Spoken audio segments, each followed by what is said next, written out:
Welcome back to Morning Markets on Wednesday, the 21st of September.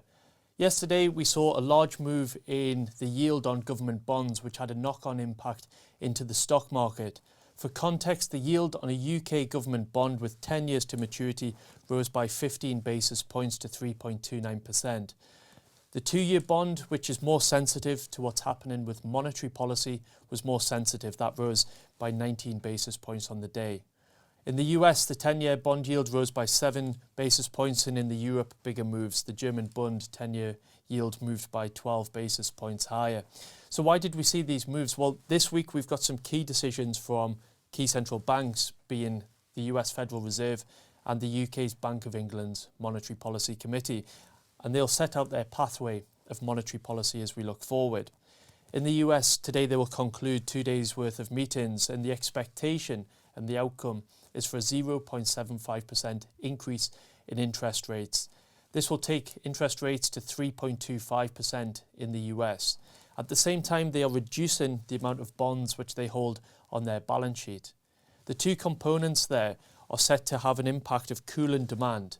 That is their desired impact, to cool demand to help moderate the level of inflation which we are seeing in the US economy.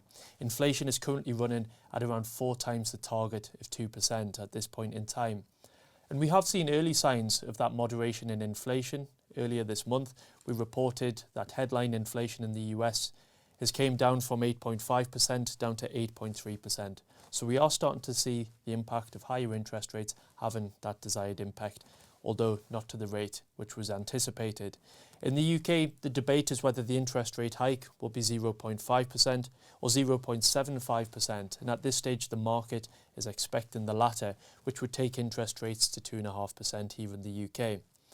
Given the expected policy rate in the US is set to be higher than what we are seeing in the UK and in Europe, the dollar was stronger on the day. But we'll continue to keep you up to date on those key decisions from the central banks throughout the course of the week.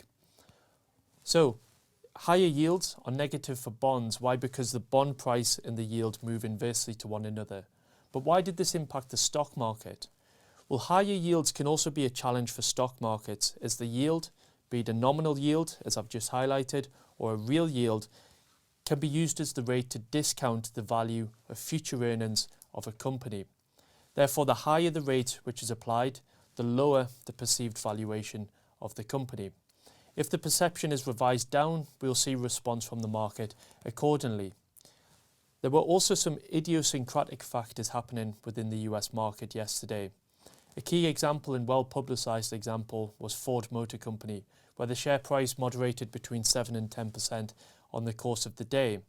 The share price reacted from an announcement from the company that input costs would be higher than what they anticipated into the third quarter of this year, given the tightness of supply chains, the challenge which they're facing in terms of accessing component cars to finish off vehicles. Investors are very well versed in terms of the challenges in terms of component supplies within the auto sector. However, analysts and markets often react after the event and the updates from companies, so are often sensitive to this factor. On the day, consumer staples, which are typically the more defensive sectors in the US, provided a degree of support along with key energy names. While supply challenges are still in existence in terms of many sectors, including the auto sector, it did not deter appetite to get out there and spend on big ticket items such as housing. Housing start applications increased by 12.2% over the course of the month in the US. Thank you very much for watching. We look forward to bringing you up to date on those key interest decisions from central banks this week here on Morning Markets. If you're interested in taking your investing to the next level, or would like to know more about the options available to you when you retire, then download our free guides to ISAs and pensions. These are available in the video description below.